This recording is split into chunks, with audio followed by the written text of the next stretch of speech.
Bonjour à tous, aujourd'hui je vais vous présenter les prophéties de l'abbé Souffrant tirées de ce livre, Vie et prophéties de l'abbé Souffrant, paru aux éditions Réziac. L'abbé Souffrant est un prêtre zélé qui a vécu à cheval entre le XVIIIe siècle et le début du XIXe siècle, ici à Maumusson, un petit village près de Nantes, en Loire-Atlantique.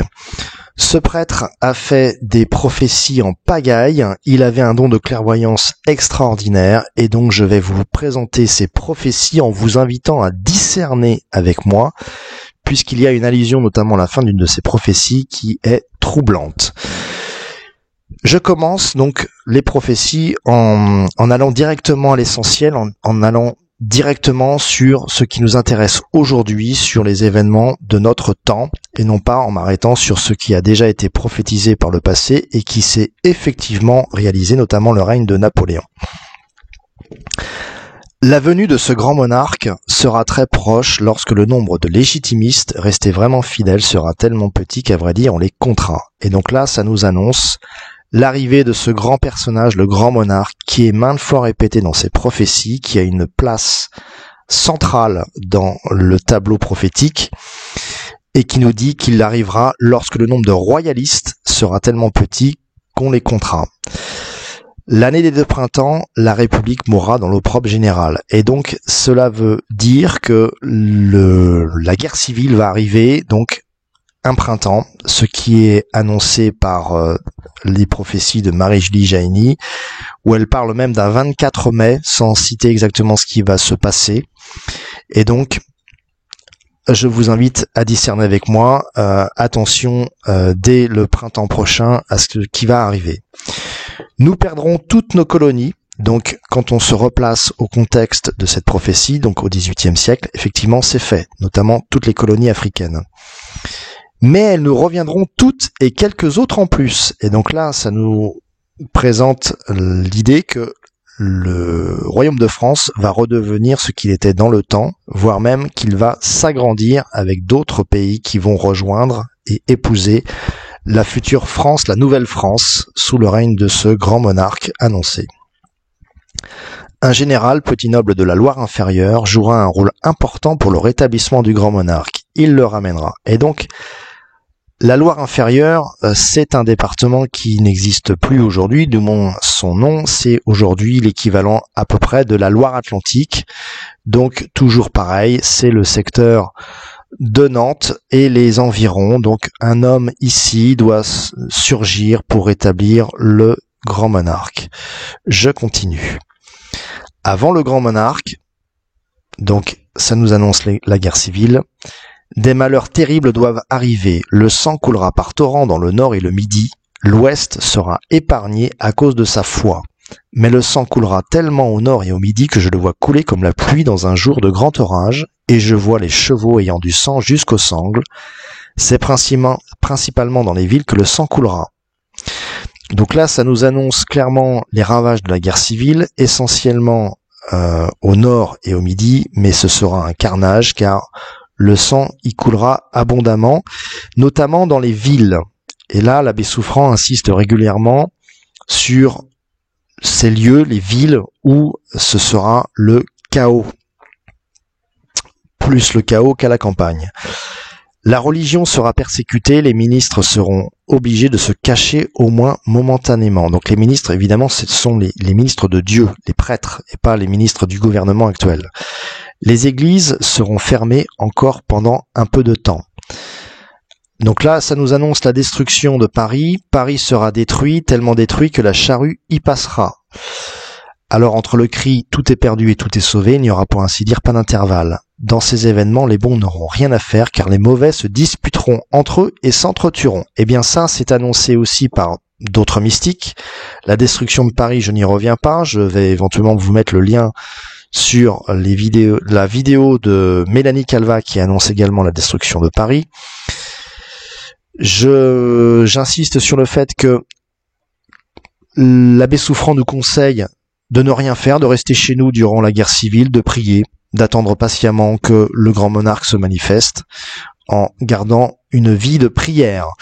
car il dit aussi que les mauvais qui dirigeront donc cette dictature temporaire, dictature totalitaire, vraiment axée sur le mal, eh bien ces gens mauvais qui dirigeront ce régime totalitaire, eh bien finalement finiront par s'entretuer. Donc restons chez nous et prions à ce moment-là. Les puissances étrangères s'armeront, marcheront contre la France. Et donc là, ça nous annonce l'invasion russe. La Russie viendra abreuver ses chevaux dans le Rhin, mais ils ne le passeront pas. Alors, attention aux termes, je vous invite à la vigilance.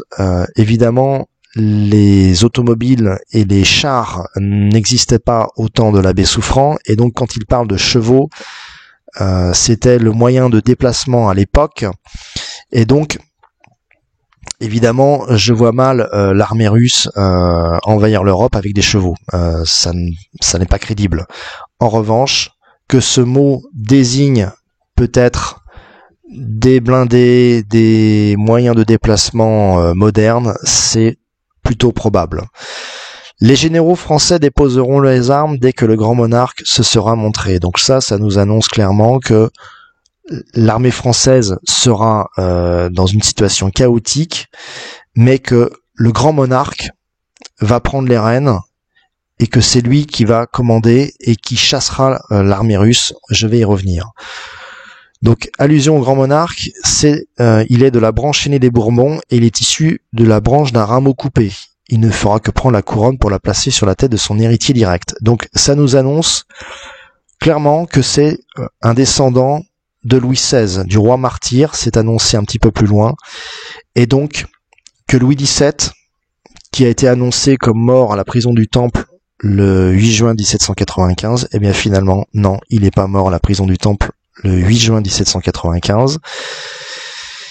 Des historiens l'ont évoqué, il se serait évadé, et donc la trace de cette branche royale est disparue, ce que Marie-Julie Jahenny aussi a annoncé, et que c'est de cette branche royale que sortira ce fameux grand monarque à l'heure de Dieu. Donc, le grand monarque fera des choses si étonnantes et si merveilleuses que les plus incrédules seront forcés de reconnaître le doigt de Dieu. Sous son règne, toute justice sera rendue. Ça, c'est vraiment magnifique, car ça nous annonce qu'après la guerre civile et l'invasion russo-islamique, eh bien, nous allons vivre un temps merveilleux où toute justice sera rendue. C'est également développé un peu plus loin. Notre roi mettra l'ordre et la paix partout avec le secours du pape et du grand évêque, mais ils auront beaucoup de difficultés près de certains prélats.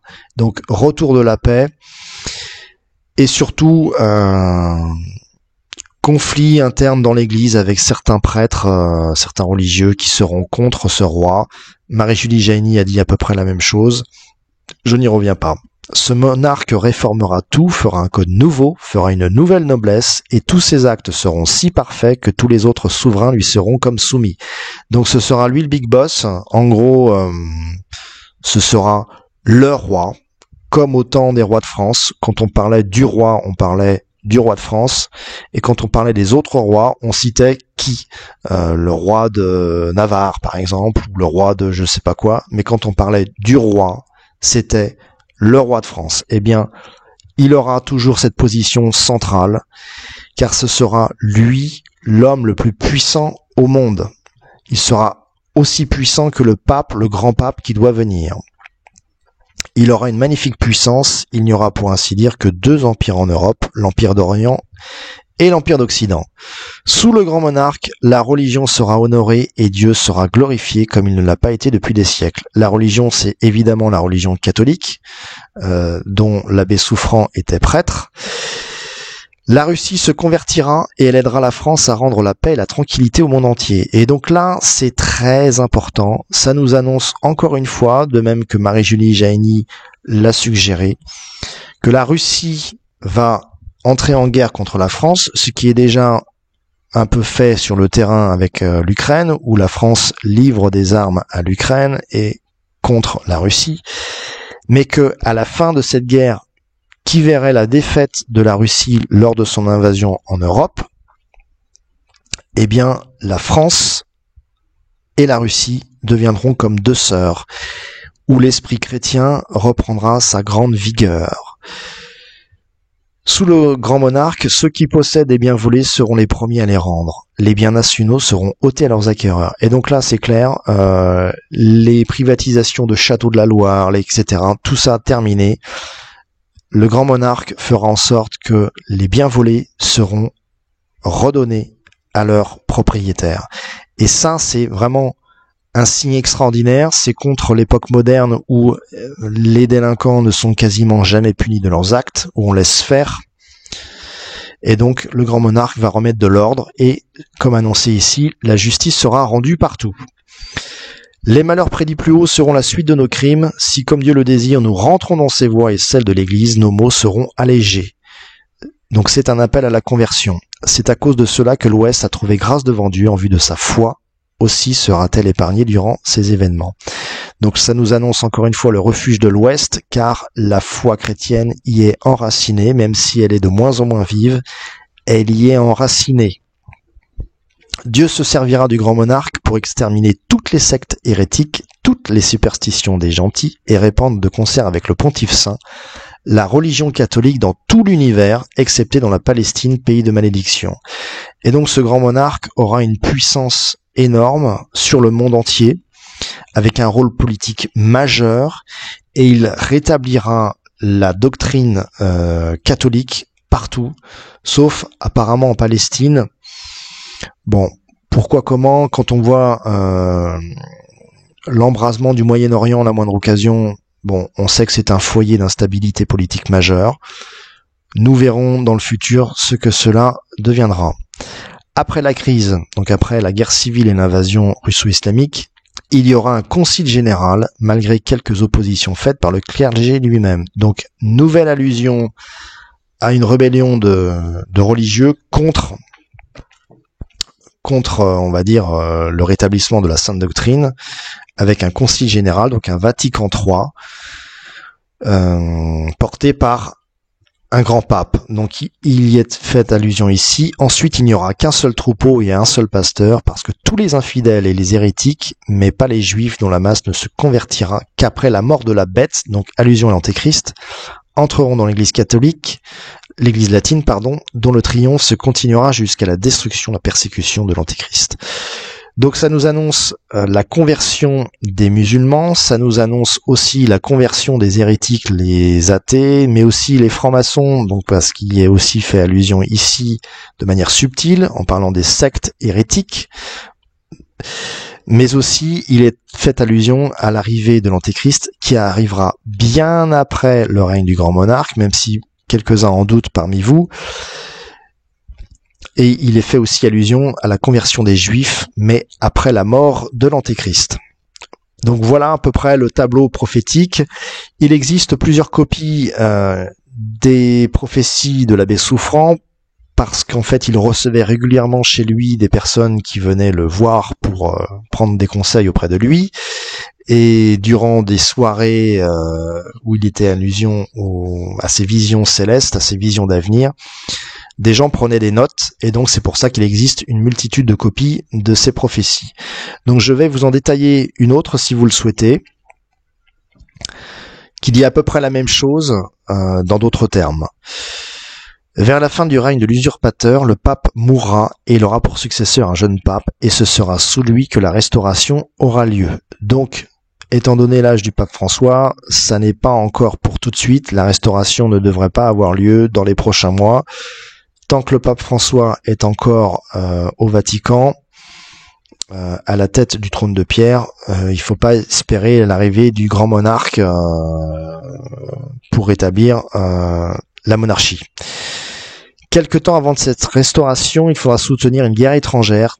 Pour cela, on fera une grande levée d'hommes. Tous ceux de 18 à 30 ans partiront. Et donc ça, c'est une allusion au temps que nous vivons, des temps d'instabilité majeure, avec une géopolitique qui crépite un peu partout.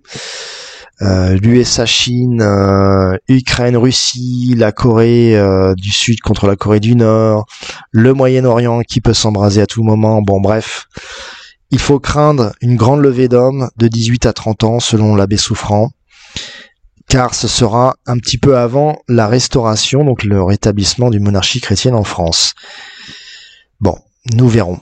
L'envahisseur russe, après avoir pris l'Afrique du Nord, et ça, je tiens à vous le souligner, c'est déjà en cours, puisqu'au Mali, l'armée française a quitté, pas encore définitivement, mais a essentiellement quitté certains territoires du Mali, qui ont été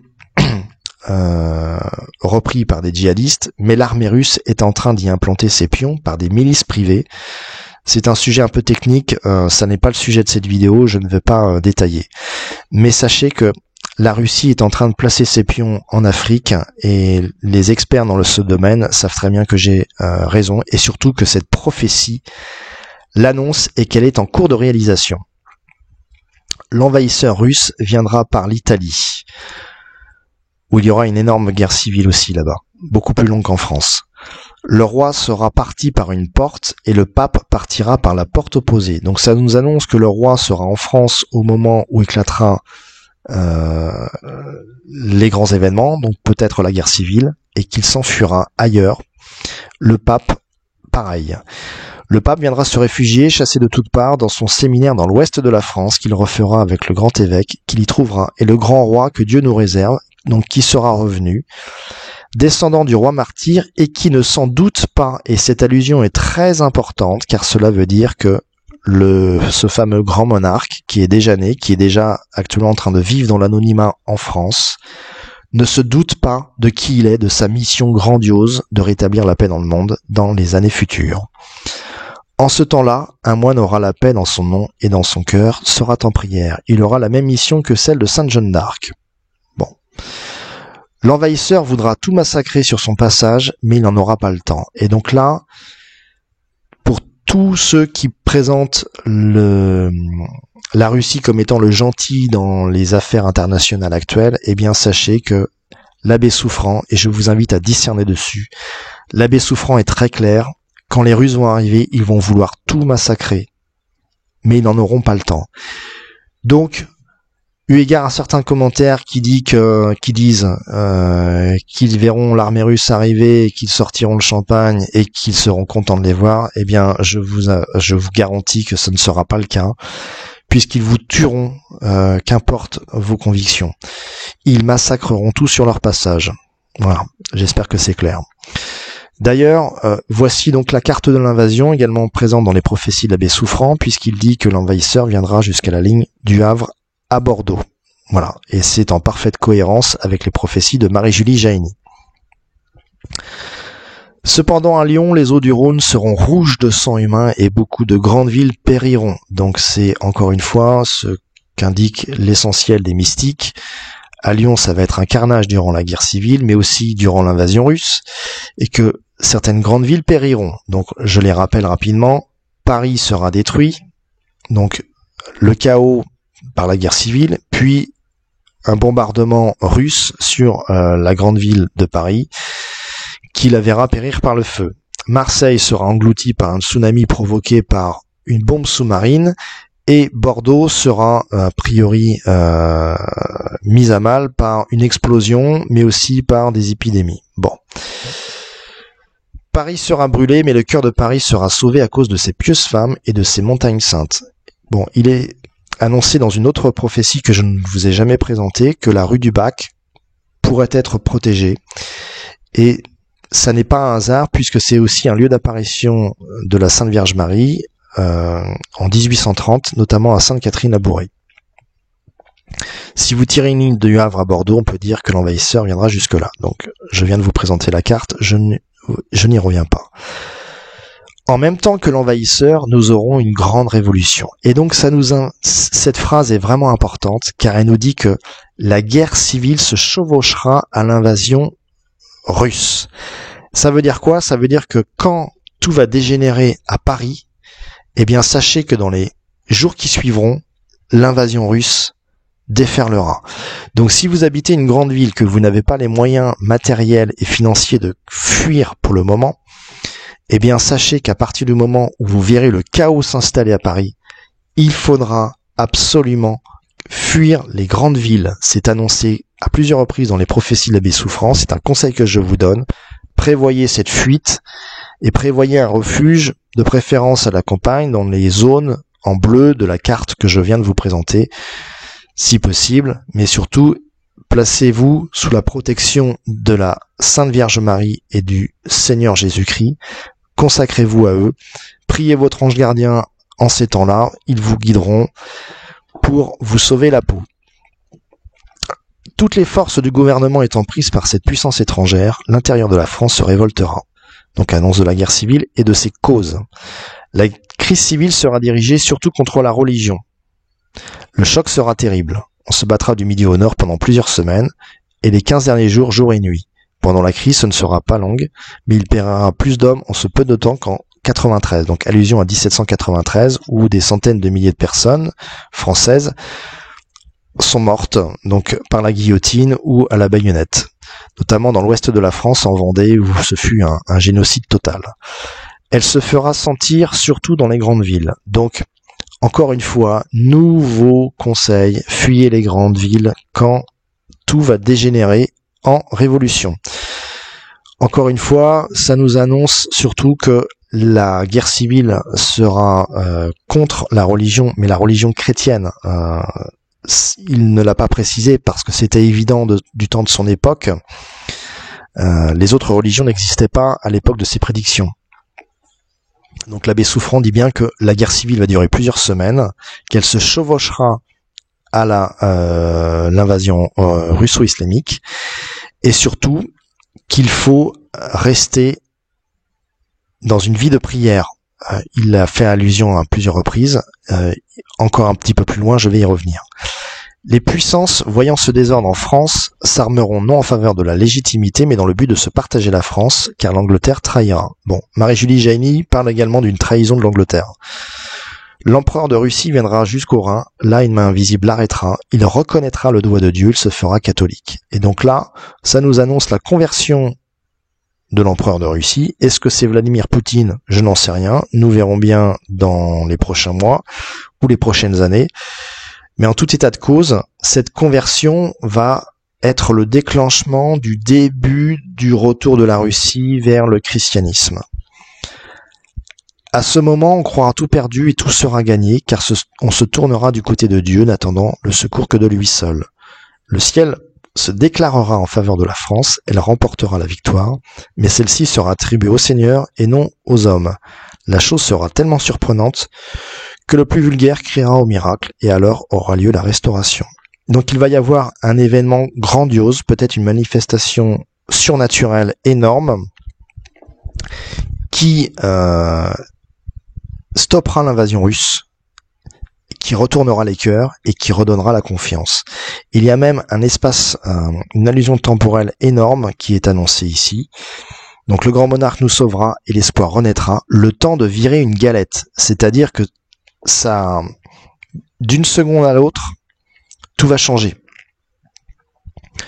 Le désespoir sera total et pam, il va se passer quelque chose de grandiose. Est-ce l'apparition d'une croix dans le ciel annoncée par d'autres prophéties? Nous verrons bien. Mais en tout état de cause, l'invasion russe sera stoppée, puis la reconquête commencera avec ce grand roi.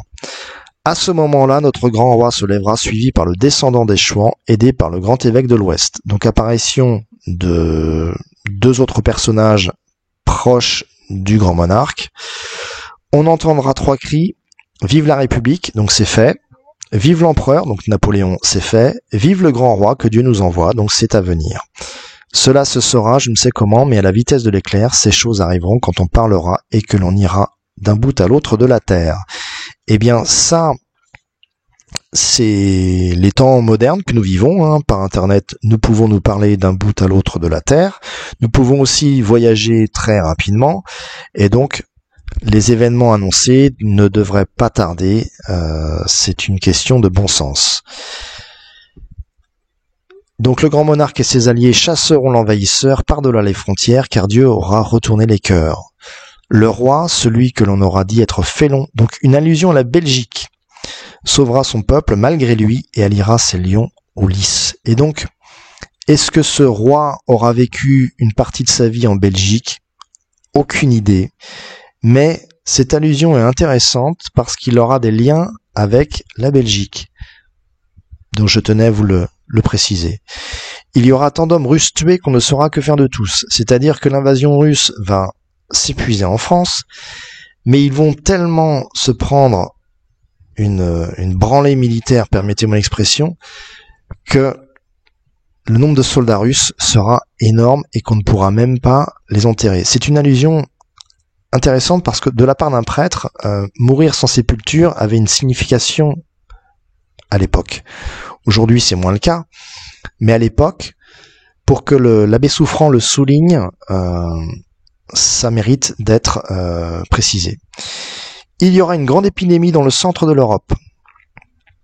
À ce moment-là, que chacun reste chez lui à son poste, car il ne faudrait être ni sur les routes, ni dans les villes. Et donc là, c'est encore un conseil que l'abbé Souffrant nous donne. Quand les événements vont commencer, il ne faudra pas être en train de voyager, en train de s'exiler, de fuir je ne sais où. Il ne faudra pas être dans les villes, mais de préférence rester chez soi en sécurité, avoir un toit, car ça va vraiment être le chaos partout. Et donc là, je vous invite à discerner avec moi, parce que c'est une allusion étrange qui est faite ici. L'Angleterre, murée dans son égoïsme, connaîtra une révolution des plus sanglantes. Donc c'est annoncé par d'autres mystiques, notamment Marie-Julie Jaïny. La reine, celle qui aura couché dans le lit de Marie-Antoinette, aura le même sort qu'elle. Ah, vous le savez, Marie-Antoinette a été guillotinée. La reine qui a couché dans le lit de Marie-Antoinette, eh bien, c'est Élisabeth II, qui, au cours de son voyage en France, à Paris, en 1957, a fait un petit crochet à Versailles, et donc elle a été accueillie par René Coty, et elle a effectivement dormi dans le lit de Marie-Antoinette. Alors, cette prophétie est assez curieuse, puisque Élisabeth II, vous le savez, est morte il y a quelques semaines. On nous a dit qu'elle était morte de... Enfin, on nous a même pas trop expliqué les causes, mais on nous a... Son âge avancé nous laissait entendre qu'elle est morte de vieillesse. Eh bien, l'abbé Souffrant n'est pas forcément de cet avis. Alors, ça nous invite à discerner parce que je ne comprends pas. Je ne comprends pas, et donc je tenais à vous le préciser. En tout état de cause, le reste de cette prophétie est un petit peu étrange aussi. Celle qui régnera, donc pas Élisabeth II, encore une autre, sera épargnée ainsi que ses enfants. Elle sera obligée de demander aide au roi de France et elle se fera catholique suivie de son peuple. Donc dans le futur, il devrait y avoir une autre reine qui régnera en Angleterre et que cette reine demandera l'aide au roi de France, elle se fera catholique, suivie du reste de son peuple, mais que cette reine gouvernera. Et donc, si on prend l'ordre de succession au trône britannique aujourd'hui, vous savez, c'est Charles III qui dirige actuellement, eh bien, peut-être que ses enfants, donc William, Harry, etc., eh bien, peut-être qu'ils vont mourir durant cette révolution, car je vois mal comment une femme pourrait passer devant l'ordre annoncé par la succession au trône britannique. Je ne comprends pas. Donc je tenais à vous en faire part. Bon, l'avenir le dira. Aujourd'hui, c'est difficile dans le temps présent de comprendre ce que l'abbé Souffrant a voulu dire. L'Angleterre aura tout ou presque tout perdu. L'Espagne retrouvera son roi 15 jours près du roi de France. La République aura mis les finances de la France dans un tel état qu'il faudra 3 ans à notre grand roi pour y voir clair. Donc ça, je vous l'avais déjà présenté dans une autre vidéo sur la préparation financière aux événements. Donc en gros, ce sera le chaos partout. En Angleterre, en Espagne, en France. Et la ruine de la France sera officielle. La ruine des Français sera officielle. Les comptes publics seront désastreux. Mais enfin, nous aurons une grande paix, car le croissant aura rejoint la croix. Et donc ça nous annonce la conversion des musulmans au christianisme, et ça nous annonce une grande paix que nous vivrons tous comme des frères unis dans le même élan d'amour. Et ça, c'est magnifique, c'est une fin glorieuse de cette prophétie, que je tenais à vous présenter dans sa globalité, qui était un peu longue, désolé. Donc je termine cette vidéo en vous invitant à suivre mes conseils dictés durant cette vidéo et les autres. Que le Seigneur vous bénisse, vous protège et vous garde. Priez votre ange gardien, il vous protégera et vous dira quoi faire en temps et en heure. Amen.